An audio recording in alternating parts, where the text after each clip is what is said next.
ఈ రోజు నేను మీకు కథ వినిపిస్తాను.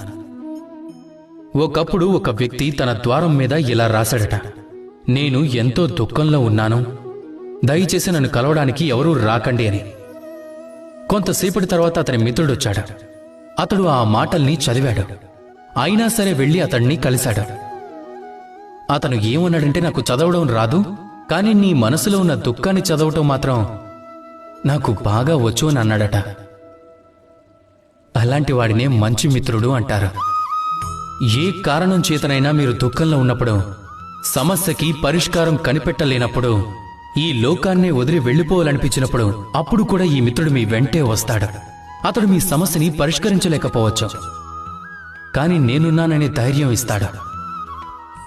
అతడు మీ దుఃఖాన్ని తగ్గించలేకపోవచ్చు, ఆశాకిరణాలని తప్పకుండా చూపించగలడు.